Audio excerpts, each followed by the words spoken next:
मंजिल उन्हीं को मिलती है जिनके सपनों में चांद होती है। मंजिल उन्हीं को मिलती है जिनके सपनों में चांद होती है। पंख होने से कुछ नहीं होता, हौसलों से उड़ान होती है, हौसलों से उड़ान होती है। या दोन ओळी आज खऱ्या अर्थाने अर्थपूर्ण ठरतील। संकटे प्रत्येकाच्या आयुष्यात असतात, अडचणी प्रत्येकाच्या आयुष्यात येतात, पण त्या अडचणींना कवटाळत बसण्यापेक्षा त्या अडचणी स्वीकारून त्याला आपली ताकद कशी बनवता येईल हे शोधून काढणे खूप महत्त्वाचे असते। आपल्या अपंगत्वाचा बाऊ न करता त्याला आपली ताकद बनवण्याचं काम केलं ते तुंगच्या रहिवासी कविता सिंधू अशोक पाटील मॅडम यांनी। आयुष्यात येणाऱ्या प्रत्येक संकटांना सामोरे जात आलेलं अपंगत्व मोठ्या जिद्दीने स्वीकारून आपल्यासारख्याच अडचण असलेल्या मुलामुलींना पाठबळ देण्याचं काम त्या करत आहेत। हे सगळं कार्य करण्यासाठी त्यांनी कल्पवृक्ष फाउंडेशन नावाची संस्था देखील स्थापन केली आहे आणि या फाउंडेशनच्या अंतर्गतच अनाथ, अपंग, एड्स बाधित, अवयव दान प्रबोधन, समाजातील दुर्बल घटकांसाठी काम त्या करत आहेत। आयुष्यात येणाऱ्या सर्व समस्यांना आपले बळ बनवून त्यांनी हसतमुखाने हे सगळं मोलाचं कार्य केलं आहे। आपल्या आयुष्यातील अनेक प्रसंगावर मात करत त्यांनी MA आणि BEdची पदवी देखील प्राप्त केली आहे। गावातील लहान मुलांचे क्लासेस घेऊन त्यांच्यामध्ये सामाजिक संस्कार करण्याचे काम ते करत आहेत। समाजकारणाबरोबरच राजकारणामध्ये देखील त्यांनी सक्रिय सहभाग नोंदवला आहे। ग्रामपंचायत सदस्य म्हणून देखील ते काम पाहत आहेत। आयुष्यातील अडचणी कधीच संपत नसतात, त्या आपण संपवायच्या असतात। आपले विचार बदलले की सर्व गोष्टी बदललेल्या दिसतील, असं त्यांचं मत आहे। हे सगळं करत असताना त्यांच्या आईवडिलांचा त्यांना खूप मोठा सपोर्ट होता। त्यांच्या ह्या यशात त्यांच्या आईवडिलांचा खूप मोठा वाटा देखील होता। स्त्रीपणाबरोबरच दिव्यांगपणाचा मिळालेला शाप त्यांनी जणू वरदानच ठरवलेला आहे। मॅडमच्या आयुष्याचा हा यशस्वी प्रवास आपण त्यांच्याच शब्दात ऐकून घेऊयात।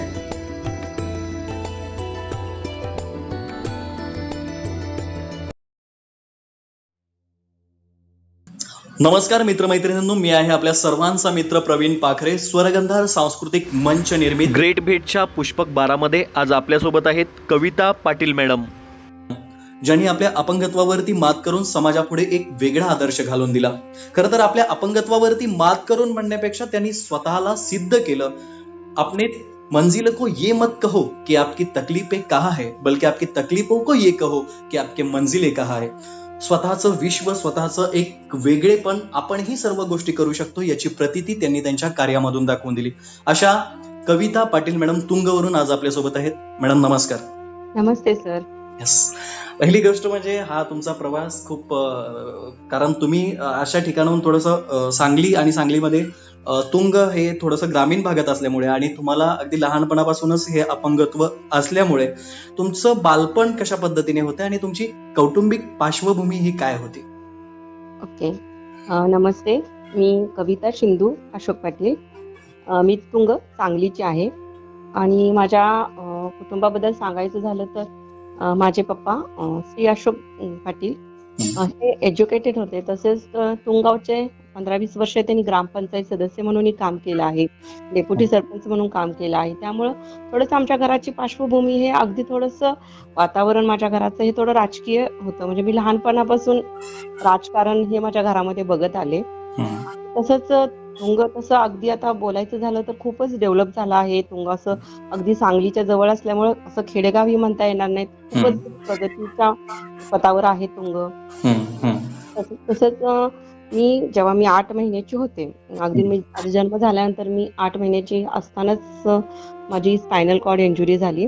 जन्मताच माझ्या पाठीवरती ट्युमर होता आणि मी 8 महिन्याची असताना त्याचं ऑपरेशन झालं। त्यावेळी माझ्या मणक्याला इजा झाली आणि स्पायनल कॉर्ड इंजुरी झाली। त्यामुळे दोन्ही पायाचेही माझ्या संवेदना गेल्या, चालू शकले नाहीये। बरेच उपचार झाले, अगदी ॲलोपॅथिक, होमिओपॅथिक, बरेच म्हणजे जे कोणी सांगेल पप्पांना बाबा हा आपण उपाय करून पाहूया, ते पप्पा मम्मीनी केले। आणि माझ्या घरी आजोबा किंवा माझे काका काकी होते, त्या लोकांनी बरेच प्रयत्न केले मला म्हणजे उभा करण्याचा, चालवण्याचा। अगदी त्यावेळी मला छोट्याशा कुबड्या बनवल्या होत्या, मी लहान होते त्यामुळे त्याच्यापासून ते मला उभा करत होते, चालवण्याचा प्रयत्न करत होते। बऱ्याच ठिकाणी दाखवल्यानंतर बऱ्याच वेळा असं झालं की मी आणि माझे पप्पा अगदी 3-3, 4-4 महिने आम्हाला बाहेर थांबावं लागलं, हॉस्पिटलमध्ये राहावं लागलं ट्रीटमेंटसाठी. तर बरेच डॉक्टरांच्याकडून हेच सांगण्यात आलं की स्पायनल कॉर्ड इंजुरी असल्यामुळं ती कधीच नाही चालू शकणार. त्यानंतर मग काय घरीच परत मग माझं जे शिक्षण आहे ते मग माझ्या गावामध्येच झालं. मग गावामध्येच मी 10वी पर्यंतचं माझं शिक्षण झालं. तेव्हा कसं मला शाळेमध्ये जाण्या-येण्यासाठी स्कूलमध्ये तेव्हा काय इथं जवळ असल्यामुळं थोडंसं होतं अंतर. पण माझ्या गावातलेच एक माझ्या पप्पांचे मित्र आंबीदादा होते. म्हणजे ते ते होते अगदी ते असं टाकाऊमध्ये टिकाऊ वस्तू बनवत होते. तेव्हा 83 चा काळ होता तो. त्यावेळी त्यांनी माझ्यासाठी मग ट्रायसिकल स्वतः बनवली हां त्यांनी. अगदी छोट्या-छोट्या गोष्टीमधून त्यांनी ती बनवली. क्या बात खूप सुंदर बनवली आणि त्याच्यावरून मग मी माझ्या मैत्रिणींसोबत स्कूलला जाऊ लागले. जाणं चालू झालं. परत मग 10वी पर्यंतचं शिक्षण माझं इथंच झालं, तुंगमध्येच झालं. तुंग इंग्लिश स्कूलमध्ये झालं. पहिली गोष्ट म्हणजे हे 10वी पर्यंतचं तुम्ही तुमचं शिक्षण घेत असताना तुम्ही सांगितलं की तुमच्या मित्रपरिवाराचा चांगला सपोर्ट होता आणि तुमची सुशिक्षित फॅमिली असल्यामुळे तुम्हाला कोणत्याही गोष्टींची अडचण किंवा एक वेगळेपण असं जाणवलं नाही कधीच. म्हणजे अगदी सगळ्यांनीच एक्सेप्ट केलं. म्हणजे असं मी अपंग आहे किंवा मी दिव्यांग आहे असं कोणी जे माझ्या वाट्याला आलं ते माझ्या घरच्यांनी पहिल्यांदा, कारण की मला असं वाटतं की अगोदर मी लहान होते तर माझ्या मम्मी पप्पांनी माझं अपंगत्व एक्सेप्ट केलं. त्यामुळे ऑटोमॅटिकली समाजालाही करावं लागलं. त्यामुळे असं कधी अडचणी नाही. अडचणी आल्या, स्कूलला जाताना आल्या. बाहेर बऱ्याच वेळी असं व्हायचं की पाऊस जरी पडला तरी मी स्कूलला जाऊ शकत नव्हते, कारण की माझ्या स्कूलमध्ये 4-5 पायऱ्या होत्या. त्याच्यावरतून जाताना अगदी कुबड्यानं घेऊन चालत होते मी तेव्हा थोडे. तर पाय स्लिप व्हायचे, पडली जायची मी तिथं. बरेच प्रॉब्लेम्स व्हायचे. पण तेव्हाही माझ्या सगळ्या टीचर लोकांनी, कारण की कधी असं व्हायचं की मला टीचर वरती उचलून घेऊन जायचे स्कूलमध्ये. म्हणजे त्या ठिकाणी एवढी त्या काळामध्ये तेव्हा एवढी जागृती होणं म्हणजे खरंच ग्रेट म्हटलं पाहिजे. कारण आजही आपण काही ठिकाणी सिच्युएशन पाहतो की आजही समाज कुठेतरी भरकटलेल्या विचारांचा आहे असं काही ठिकाणी आपल्याला आढळतं. परंतु त्या कालावधीमध्ये जवळपास 1983-84च्या आसपास ही सर्व परिस्थिती तिथे इतकी डेव्हलप होती किंवा ही जागृती म्हणूया आपण की एवढी होती की म्हणजे तिथे बोलायला तिथल्या स्थानिक लोकांचं हे खरं कौतुक आहे, त्या गावाचं कौतुक आहे. हो, म्हणजे खरंच मला मी जे आज कोणी आहे ते माझी फॅमिली, माझे रिलेटिव्ह, फ्रेंड्स आणि माझे तुंग ग्रामवासीय. मी नेहमीच तुंग ग्रामवासीयांना बोलते की त्यांच्या सगळ्या सपोर्टमुळे आज मी इथं आहे. त्याच्यानंतर मग माझ्या मित्रमैत्रिणी असो, त्यांनीही अगदी स्कूलमध्ये गेल्यानंतर माझं पूर्ण बॅग वगैरे आत घेऊन जायचं. दुपारच्या डब्याच्या वेळी सुद्धा मला पाणी वगैरे आणून द्यायचं. सगळं केलं. अगदी माझ्या मैत्रिणी पण तशा होत्या. मग असं करत माझं 10वी पर्यंत शिक्षण झालं. 10वी नंतरचं जे तुमचं शिक्षण होतं ते कशा पद्धतीचं होतं? उच्च माध्यमिक शिक्षण, आता शिकण्याची गोडी तर तुम्हाला लहानपणापासून होती, पण हे उच्च माध्यमिक शिक्षण घेणं म्हणजे तुमच्या गावामध्ये तशी काही सोय नव्हती. मग उच्च माध्यमिक शिक्षण घेण्यासाठी तुम्हाला बाहेर जावं लागत असेल, तर तेव्हा हे अपडाऊन करणं किंवा मग कसं शिक्षण घेतलं तिथलं? मला पुढच्या शिक्षणासाठी मला सांगलीला किंवा आष्टाला जावं लागत होतं. आणि मला माझ्या शिक्षणाच्या वेळी म्हणजे पुढे जेव्हा मला 11वी-12वीला ऍडमिशन घ्यायचं होतं तेव्हाही मला बीकॉम, म्हणजे ऍक्च्युली मला कॉमर्सला ऍडमिशन घ्यायचं होतं. पण कॉलेज इतके वरती होते आणि त्यावेळी तो काळ असा होता की लिफ्ट किंवा अशा काहीच सोयी नव्हत्या आणि माझे वर्ग सगळे दुसऱ्या-तिसऱ्या मजल्यावरती भरायचे. अकाउंटचे क्लास तर मी लावणं शक्यच नव्हतं. पण माझं कसं झालं, मी जेव्हा 10वी झाले आणि अगदी मेच्या सुट्टीमध्येच मला पप्पांनी ना स्कूटी घेतली. अगदी हँडिकॅपची ते स्कूटी असते, तुम्हाला माहित असेल. त्यामुळे स्कूटी घेतली. मग त्या दरम्यान स्कूटी वगैरे मी शिकले. पण कसं व्हायचं, कॉलेजमध्ये जायचं, स्कूटी अगदी कॉलेजच्या पायरीपर्यंत जायचं, तिथं स्कूटी लावायची, आज जाऊन अगदी लायब्ररीमध्ये बसणं इथपर्यंतच माझं, कारण की वरती जाऊ शकत नव्हते. बरोबर. मग आर्ट्सला ऍडमिशन घेतलं. मग ते वरती जे होणारे लेक्चर्स होते तुमचे, ते तुम्ही कसे समजून घेत होता मग तेव्हा? नाही सर, मग मी कसं केलं, कला शाखेमध्ये ऍडमिशन घेतलं आणि परत ससा घरी राहूनच स्टडी वगैरे केली. माझी मैत्रीण होती सविता म्हणून, ती जात होती, तर ती मला आज जे काही क्लासमध्ये शिकवलं जायचं मला बुक्स वगैरे द्यायची आणि त्याच्यातूनच मग मी ते पूर्ण शिकत गेले. असं माझं 12वी पर्यंत झालं. मग त्याच्यानंतर PA ला मी ऍडमिशन डॉक्टर पतंगराव कॉलेज सांगलीमध्ये घेतले. सर मी एक्सटर्नलच ऍडमिशन घेतलं आणि माझं MA पर्यंत झालं. इकॉनॉमिक्स मधून मी सर MA केलं. गुड, खूप छान. त्याच्यानंतर मग परत मग या दरम्यानच मग मी क्लासेस चालू केले सर माझ्या गावामध्ये. अच्छा. ही आयडिया का वाटली तुम्हाला? का वाटलं की तुमचं एवढं शिक्षण होतं, विथ घरच्यांचा चांगला सपोर्ट होता, तुम्ही जर मनात आणलं असतं तर तुम्ही काही करू शकला असता किंवा ऍज अ चांगल्या पोस्टवरतीही तुम्ही कुठेही जॉबला लागू शकले असते, पण गावासाठी क्लासेस सुरू करावेत आणि गावच्या मुलांचा विकास व्हावा ही भावना का मनामध्ये आली? ऍक्च्युली त्या दरम्यानच सर असं झालं की माझं MA शिक्षण झालं. पुढे जर मला शिकायचं जरी होतं, पण आता करायचं काय, जॉब जर करायचा म्हटलं तर स्कूटी घेऊन जावं लागत होती. आणि तसं बघायला गेलं तर आम्हाला स्पायनल कॉर्ड इंजुरीमध्ये सर आम्हाला थोडं युरिन कंट्रोलही नसतं आमच्याकडे, म्हणजे आम्हाला युरिनचेही प्रॉब्लेम्स असतात स्पायनल कॉर्ड इंजुरीमध्ये. तर मग बाहेर जायचं म्हटलं तर परत सगळा प्रॉब्लेम आला, कारण की आत्ताचे त्यावेळी असं होतं की टॉयलेट बाथरूमची सोय तर तशी नव्हती. आणि त्यातल्या तर पप्पांचं असं होतं की बाहेर जॉब करायचा, परत मुलगी, हे त्यांना थोडंसं वाटायचं कुठेतरी. याच्यातूनच असं वाटलं की मग माझ्या आत्या बोलल्या की या सगळ्यांपेक्षा तू ना घरी ट्युशन चालू कर, तू जे शिकली, तू जे काय केलं ना ते तू मुलांना दे पुढे तुझ्या गावामधल्या. त्याच्यातूनच सर मग मी माझ्या गावामध्ये ट्युशन चालू केलं आणि इतका छान प्रतिसाद मला मिळाला की आज माझे 11 वर्ष पूर्ण झालेत माझ्या ट्युशनला. गणेश क्लासेस माझे ट्युशन मधून मी काम करते. तसंच मुलंही भरपूर आहेत सर माझ्याकडे प्रत्येक वर्षी, आणि मी 3 विषय घेते मुलांचे, मॅथ्स, सायन्स, इंग्लिश घेते आणि स्कॉलरशिपचे काही सगळेच विषय घेते मी सर. मग पुढे असं वाटायला लागलं की चला आपण जे घेतलं, आपल्याला जे घरच्यांच्या सपोर्टमुळं, सगळ्या लोकांच्या सपोर्टमुळे आपण जे शिकलो ते मुलांनाही देऊया. मग त्याच्या दरम्यान असा विचार केला की आता मुलांना शिकवायचं म्हटलं की मलाही थोडंसं त्याच्या म्हणजे शिक्षक पेशामधलं ज्ञान मिळायला हवं ना. बरोबर. मी गुलाबराव पाटील कॉलेज मिरजेला BEd साठी ऍडमिशन घेतलं. तिथेही मला प्रिन्सिपल असो किंवा माझे सगळे टीचर्स यांनी खूप सपोर्ट दिला. अगदी आम्हाला कसं 21 लेक्चर होते सर. मग तिथेही तोच माझा प्रॉब्लेम, लिफ्ट नसल्यामुळे वरती जाता येत नव्हतं. बऱ्याच वेळा पप्पा माझ्यासोबत जायचे, पप्पा बाहेर जायचे, मी आत लेक्चर वगैरे ऐकायची, लेक्चर अटेंड करायची आणि परत आम्ही दोघं घरी यायचं, असंच चालायचं. मग त्याच्यानंतर माझे 31 लेक्चर हे त्यांनी एका खाली रूम मध्येच दिले, सगळे घेतले. मी अगदी फर्स्ट क्लासनं BEd कम्प्लीट झालं सर माझं. याचाही अनुभव माझ्या क्लासमध्ये, म्हणजे क्लाससाठी मला झाला. त्याच्यातच मला मग चाळीसगाव बंजारा समाज, चाळीसगाव इथून मला आदर्श आधुनिक सावित्रीबाई फुले म्हणून पुरस्कार देण्यात आला सर. गुड. म्हणजे ह्या सर्व कार्याची दखल तुमच्या चाळीसगाव, जळगाव पर्यंत गेली. हो सर, हो. खूप छान. पुढे तुम्ही सांगितलं की हे काम करत असताना मग कोणत्या संस्था किंवा आपण जे आपल्याला दिव्यांगत्व आहे ते इतरांनाही, अशा इतर मुलांसाठी काम करण्यासाठी काही तुम्ही पुढे त्या दृष्टीने काही पावलं उचललीत का? हो सर, त्याच्यासाठी मी आता आणखीनही ते सांगू इच्छिते की मी या दरम्यानच ना माझ्या गावामध्ये पंचवार्षिक निवडणूक लागली होती.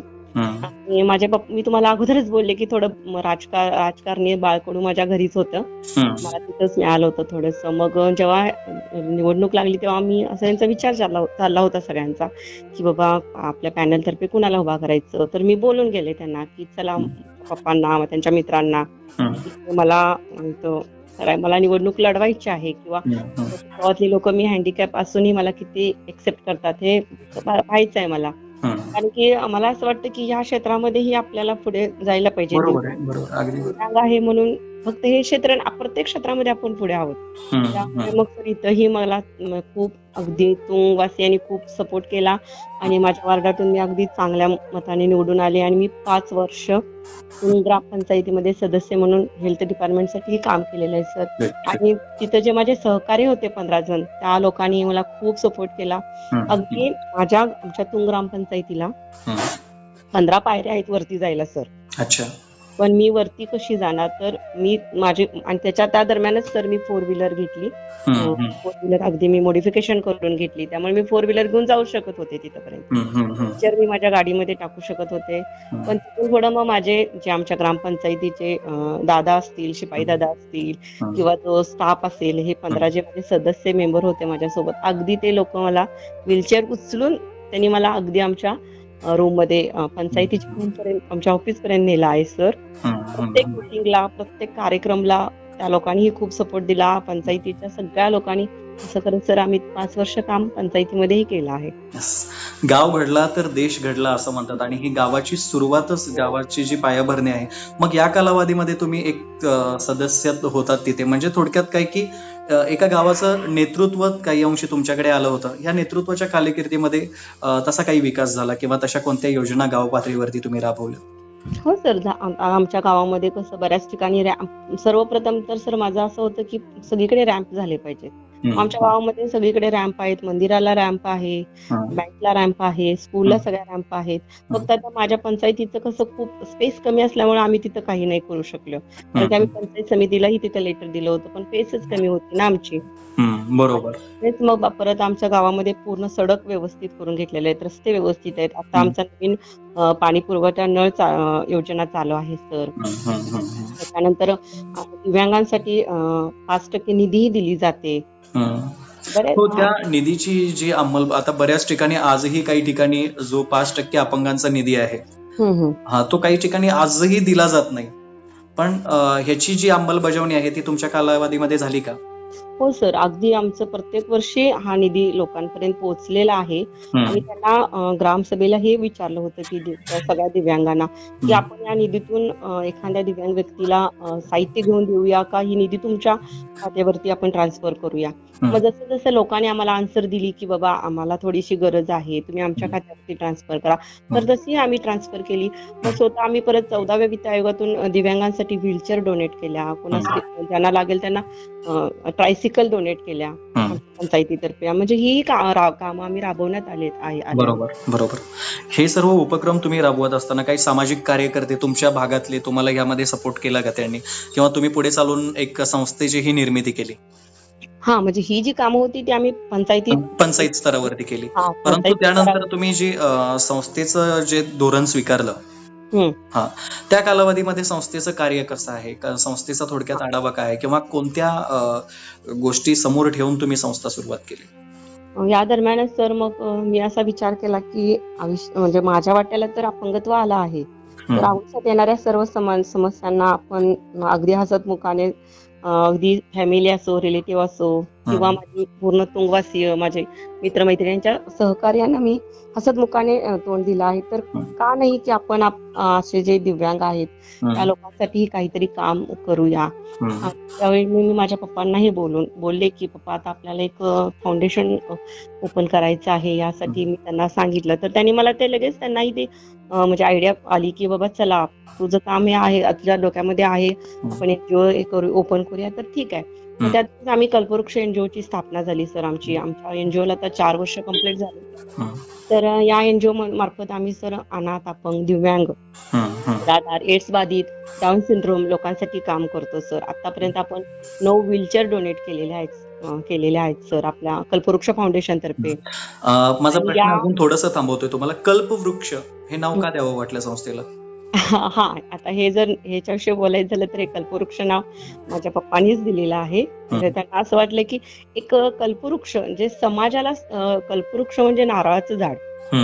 आपण जसं नारळाच्या झाडाचा प्रत्येक उपयोग त्याच्या पाल्यापासून त्याच्या अगदी प्रत्येक गोष्टीचा उपयोग समाजासाठी किंवा लोकांसाठी होतो. बरोबर. तसाच आपल्या कल्पवृक्ष आहे, तसंच या कार्याचाही उपयोग किंवा संस्थेचा उपयोग सगळ्यांसाठी व्हायला हवा, अगदी तळागाळातल्या लोकांसाठी. आणि हे असंच अगदी नारळाच्या झाडासारखं बहरत जावं आणि याची फळं सगळ्या लोकांना चाखता या म्हणजे मिळावी, एवढीच त्यांची अपेक्षा होती. हे नाव माझ्या पप्पांनीच दिलेलं आहे.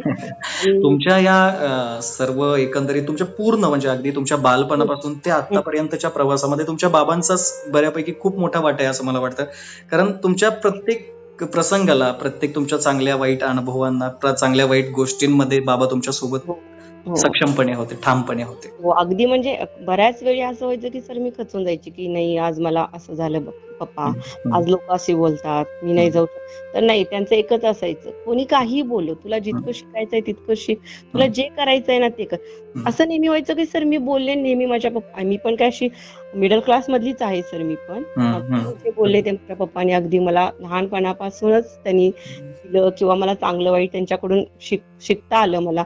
आणि त्यांचाही एक समाजामध्ये कसं नाव होतं, तेही समाजासाठी काम करत होते, तेही माझ्या डोक्यामध्ये होते की आपण माझे म्हणजे असं बोलतात ना की आपले पहिले गुरु आपले आई वडीलच असतात. अगदी अगदी तर अगदीच माझे आई वडीलच माझे पहिले गुरु. त्याच्यानंतर मग बरेच लोक जीवनामध्ये भेटत गेली, आजही भेटतात. ते सगळे माझ्यासाठी खूप म्हणजे आयडल्स आहेत. आता तुम्ही सर, तुमचं काम इतकं छान आहे, लोकांपर्यंत पोहोचवता, तर तुम्हीही माझ्यासाठी गुरु आहात. तुमच्याकडनंही मला नाही काही ना हे काही हा जो शिकायचं. प्रवास आहे, तुमचा हा जो प्रवास आहे तो महाराष्ट्रातल्या प्रत्येक व्यक्तींपर्यंत पोहोचवावा हा एक प्रामाणिक प्रयत्न आहे. आणि कविता पाटील यांचं खरंच ग्राउंड लेवलला काय काम आहे हे प्रत्येक समाजातल्या लोकांना, तुम्ही एक मोटिवेशनल आहात समाजासाठी. आज हो. आपण पाहतो की बऱ्याचशा छोट्या छोट्या गोष्टींवरून आज आत्महत्यासारखे लोक निर्णय घेतात, जे सक्षम आहेत, हो. जे चांगले आहेत, धडधाकट आहेत, ज्यांच्याकडे सर्व काय आहे, पैसा आहे, संपत्ती आहे, हम्म. परंतु आज सर्व गोष्टींमध्ये कॉम्प्रोमाइज करून तुम्ही स्वतःचं अस्तित्व आज निर्माण केलेलं आहे. हा खूप मोठा आदर्श आहे. त्याच्यासाठी बऱ्याच लोकांची सर म्हणजे साथ आहे, आत आहे, प्रत्येकाचा खारीचा वाटा आहे. आता कल्पवृक्षाचं आणखीन एक सांगावंच वाटेल की आम्ही आता 7 जण सदस्य आहोत सर. त्या लोकांचाही मला खूप सपोर्ट आहे. प्रत्येक काम आम्ही एकत्र येऊन त्यांना सांगितलं जातं की बाबा आपल्याला जे काम करायचंय. आताच सर 2 महिन्यापूर्वी आमच्या कल्पवृक्ष फाउंडेशन मधून आम्ही ना एका 3 वर्षाच्या मुलाचं, त्या मुलाला जन्मताच शीची जागा नव्हती, त्या मुलाचं ऑपरेशन केलं आपण. पण यासाठी त्याचा खर्च खूप होता सर, कारण की सुधाकर जाधव सांगली डॉक्टर सुधाकर जाधव लिया डॉक्टरांच्याकडे आपण म्हणजे सरांच्याकडे आपण ऑपरेशन केलं. तर त्याचा खर्चही खूप होता, अगदी 1 लाख खर्च होता. पण सरांनी रिक्वेस्ट वगैरे केल्यानंतर अगदी तो कमी खर्च केला. किंवा याच्यासाठी आम्ही फाउंडेशन तर्फेही सर आम्ही थोडस आमचे त्यांना अगदी आर्थिक मदत केली. आणि इथं सांगायचं झालं तर माननीय जलसंपदा मंत्री जयंत पाटील साहेब यांच्या फाउंडेशन मधूनही आपण हे ऑपरेशन म्हणजे केलं त्या बाळाचं. आज तो बाळ खूप छान आहे आणि अगदी त्याच्या मम्मी सोबत मस्त आहे. म्हणजे इतकं सांगायचंय की या सगळ्या कामामध्ये माझे जे 7 मेंबर आहेत त्या लोकांचाही तितकाच हातभार आहे. तसंच माझी एक मैत्रीण आहे, ती म्हणजे माझी बालपणाचीच मैत्रीण आहे, ती अमृता कापसे मोरे. आता सध्या ती बेंगलोरला असते. तर तीही माझ्यासोबत कल्पवृक्ष फाउंडेशन साठी काम करते. आम्ही दोघी मिळून काही लोक जिथं ज्या लोकांना मदत हवी असेल किंवा आमच्यापर्यंत त्या लोकांचं काही मदत हवी असेल तर कॉल्स येतात, तर आम्ही त्याचा पाठपुरावा करून एकमेकांशी विचारमसलत करून आम्ही ते काम करतो. तर यासाठी अमृताची ही खूप मोठी साथ आहे सर या कामामध्ये. पुढे कल्पवृक्ष फाउंडेशनचा पुढे काय, म्हणजे पुढचं नियोजन काय आहे, की पुढे काय काम करायचं आहे नक्की अजून? कारण हे क्षेत्रच असं असतं की करेल तेवढं थोडंच आहे, परंतु एक संस्था म्हणून ह्या गोष्टी व्हायला पाहिजेत, किंवा ह्या गोष्टी अजून आम्हाला पुढे न्यायच्यात. संस्थेचं स्वप्न काय आहे? आता तरी सर आता लॉकडाऊनमुळे तर आमचं काम थोडं थांबलं आहे, कारण की मी स्वतः हँडिकॅप आणि पूर्ण व्हीलचेअर बाउंड असल्यामुळे घरचे मला थोडं बाहेर पाठवत नाहीयेत, कारण की बाहेर जाणे म्हणजे संकटच आहे. तर मग आता सर पुढे आम्ही असं ठरवलं आहे की आपल्या कल्पवृक्ष फाउंडेशन मधून ना एक असा उद्योग ओपन करायचा. उद्योग समूह की गावातल्या महिलांनाही त्यातून काहीतरी काम मिळालं पाहिजे, किंवा त्यांनाही 4 पैसे मिळतील. आणि आम्हाला जे पैसे मिळतील त्या कामातून ते आम्ही आणखीन लोकांना व्हीलचेअर, कारण की माझं एक स्वप्न आहे सर की जे हँडिकॅप मुलं आहेत किंवा ज्यांना खरंच पूर्ण चालता येत नाहीत, तर ती मुलं ना शाळेपासून वंचित नाही राहिली पाहिजेत. त्यांना जर व्हीलचेअर दिली ना तर ते कशीही शाळेपर्यंत पोहोचू शकतील आणि ते शिकू शकतील. तर अशा मुलांसाठी शैक्षणिक क्षेत्रामध्ये दिव्यांग जी मुलं आहेत त्यांच्यासाठी आपल्याला काम करायचं आहे. तसेच प्रत्येक ठिकाणी रॅम्प होणं ही सध्या आपली खूप गरज आहे. बरोबर. आणि तसं सांगायचं झालं तर अगदी बाथरूम असो किंवा टॉयलेट असो, अशी अजूनही आपल्या म्हणजे मी म्हणेल की अजूनही आपल्या महाराष्ट्रामध्ये, इव्हन इंडियामध्ये अजूनही दिव्यांगांचा विचार करून बांधले. परवाच आता आमचं वर्ष झालं, मी आपल्या सांगलीच्या कलेक्टर साहेबांनाही लेटर दिलं आहे की पूर्ण सगळीकडे रॅम्प झालेच पाहिजेत. तर त्यांनी सांगितलं की ज्या नवीन इमारती आहेत तिथं तरी रॅम्प होत आहेत, पण जे जुन्या इमारती आहेत तिथंही काहीतरी पर्याय तुम्ही करा. कारण की असं होतं की आज सांगलीमध्ये अगदी जे गणपतीचं मंदिर आहे पूर्णपणे नामांकित मंदिर आहे किंवा हम्म. पूर्णपणे तिथं आम्ही दिव्यांग जाऊ शकत नाही, कारण की इतक्या बरोबर. पायऱ्या आहेत तिथं की तिथल्यांना गार्ड्सना बोलवावं लागतं की बाबा आमची व्हीलचेअर वरती उचला आणि आम्हाला बाप्पापर्यंत पोहोचवा. पण ह्या गोष्टी बरोबर. नाही झाल्या पाहिजेत ना. हम्म. आम्हालाही हम्म. प्रत्येक ठिकाणी जाण्याचा अधिकार आहे किंवा दिव्यांगांना प्रत्येक ठिकाणी जाण्याचा अधिकार आहे. Yes. मॉल्स असू द्या, गार्डन्स असो, मंदिर असो, कारण की जेव्हा आपण आपल्याला जेव्हा निवडणुका असतात तेव्हा तर त्या लोकांना आपण उचलून उचलून घेऊन जातो, बरोबर आहे, त्यांच्याकडे बरोबर. वोटिंग करून घेतो. तर तर तोच दिव्यांग या समाजाचाही घटक आहे, तर इथं त्याचाही विचार व्हायला पाहिजे या अगदी गोष्टींमध्ये. अगदी अगदी. बँक असो किंवा हॉस्पिटल्स असो, प्रत्येक हम्म. ठिकाणी रॅम्प होणं ही पहिली दिव्यांगाची गरज आहे. अगदी खरं आहे ते. सोबतच वॉशरूम चांगले असल्या पाहिजेत. हम्म. आणि आता व्हीलचेअर, आता आमच्यामध्ये मुली सुद्धा किंवा मुलं असो, व्हीलचेअर बाउंड असले तरी सुद्धा ते व्हीलचेअर बास्केटबॉल खेळतायत, व्हीलचेअर टेनिस, अगदी म्हणजे पूर्ण व्हीलचेअर क्रिकेटही खेळतायत. तर या हम्म. गोष्टीसाठी सुद्धा सांगलीमध्ये आपल्या सोय झाली पाहिजे. अजूनही सांगलीमध्ये तशी सोय नाहीये, कारण की मी या जिथे जिथे निमित्ताने खरं तर या निमित्ताने आपण आव्हान करूया सांगलीवासियांना आणि हा महाराष्ट्राला सुद्धा, की ज्या काही समस्या आहेत आज समोर येत आहेत, की ज्या खरंच काही अडचणी आहेत, सध्या सगळीकडे लॉकडाऊनचं हे आहे, आपण समजून घेऊ शकतो की सध्या घराच्या बाहेर कोणी नाहीये किंवा प्रत्येक जण एकाच, आता सर्वांचं एकच टार्गेट आहे की सर्वजण कसे ह्या संकटातून आपण बाहेर पडू. परंतु त्यानंतर सुद्धा ह्या आपल्या जागृत समाजाने, मी म्हणू जागृत समाजाने ह्या गोष्टीची दखल घेतली पाहिजे की आपल्या भागामध्ये ज्या काही आपण योजना किंवा कोणत्याही गोष्टी जेव्हा आपण अंमलबजावणी त्याची करतो, तेव्हा ह्याही गोष्टींचा विचार केला पाहिजे की समाजामध्ये असाही काही घटक आहे की हा त्यांचा सुद्धा विचार करून आपण त्यांना ह्या ज्या काही फॅसिलिटी आहेत त्या 100% त्यांना सुद्धा त्याचा लाभ व्यवस्थित हवा. व्हायला हवा. व्हीलचेअर त्यासाठी असेल. जर आपण काम करत आहोत, त्या गोष्टीही आपल्या सांगलीमध्ये झाल्या कारण की प्रत्येक वेळी पुण्या मुंबई सारख्या ठिकाणी जाणं आपल्याला शक्य नाही. आणि मला असं वाटतं की मला जे करायचंय ते माझ्या सांगलीमध्येच करायचंय. Yes, yes. सांगलीचे आहे ना, तर सांगलीमध्येच या गोष्टी पण सगळ्या घडल्या पाहिजेत आणि पूर्ण सांगली तुंग लोकांना, जे दिव्यांग आहेत त्या लोकांना याचा लाभ घेता आला पाहिजे. आणि याच्यासाठी जलसंपदा मंत्री जयंत पाटील साहेब पण काम करतच आहेत सर, कारण की आपण त्यांनाही निवेदन दिलं आहे. तसंच आम्ही राष्ट्रवादी दिव्यांग सेल मार्फतही काम हे राबवत आहोत आता, तेही होईल सर आता. खूप छान. आणखीन एक इथं तुम्हाला सांगावंच वाटेल की मी आणखीन 2-3 संस्थांसोबतही काम करते.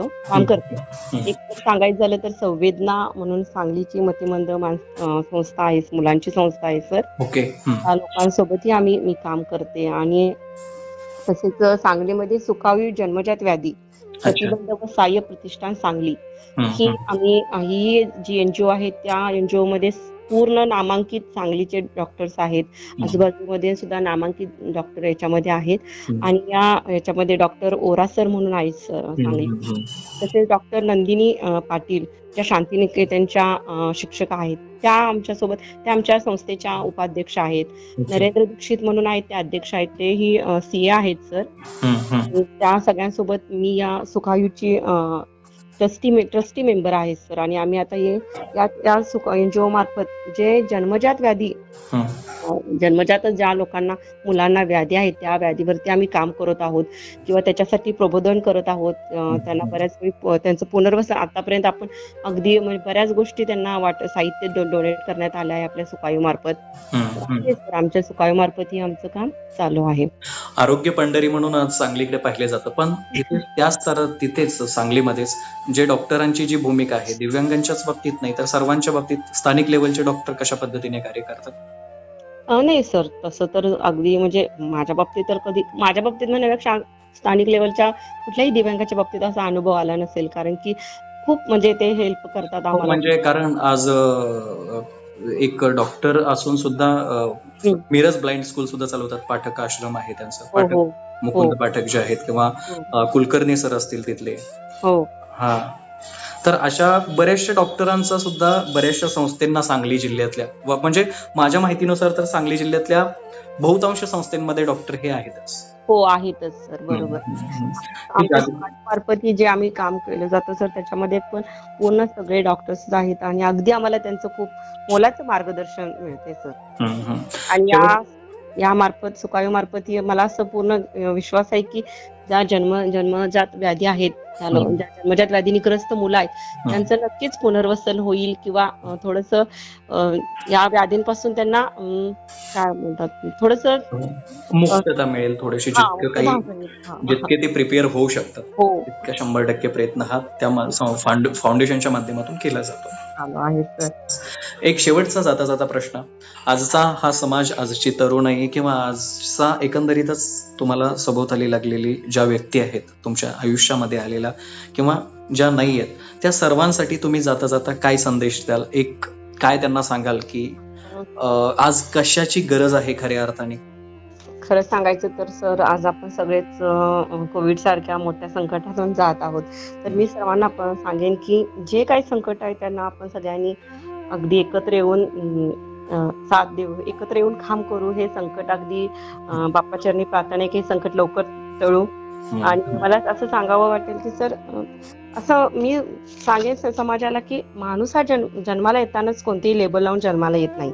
बरोबर. किंवा तो दिव्यांग आहे हे लेबल लावून त्या व्यक्तीचे खच्चीकरण जे आपण करतो ना, त्यापेक्षा आयुष्यात येणाऱ्या प्रत्येक अडचणीवर मात कशी करायची, त्याचं मनोबल कसं वाढवायचं, या गोष्टींकडे आपण जास्त फोकस केला पाहिजे. किंवा आपल्याकडे काय नाही त्याच्यापेक्षा आपल्याकडे काय आहे, परमेश्वराने आपल्याला काय दिलं आहे, या गोष्टीकडे आपण पाहिलं पाहिजे. आणि आपण जे काही आपल्याला जीवन मिळालं आहे ते अगदी आपण सतत आनंदमुखानं जगलं पाहिजे. आता मी आणखीन एक गोष्ट सर तुम्हाला सांगू इच्छिते की मला इतकी साथ आहे सगळ्या लोकांची. मी आता अगदी गोव्यामध्ये शांतिदूत प्रोडक्शन यांच्या नॅशनल लेवलला मिस व्हीलचेअर इंडियन कोहिनूर आमची एक दिव्यांगांची ब्युटी प्रेझेंटची स्पर्धा आहे सर. तर याच्यामध्ये आम्ही 25 जणी होतो, दिव्यांगच होतो, व्हीलचेअर बाउंड. तर याच्यामध्ये आमच्या 10 जणींचं सिलेक्शन झालं आहे सर.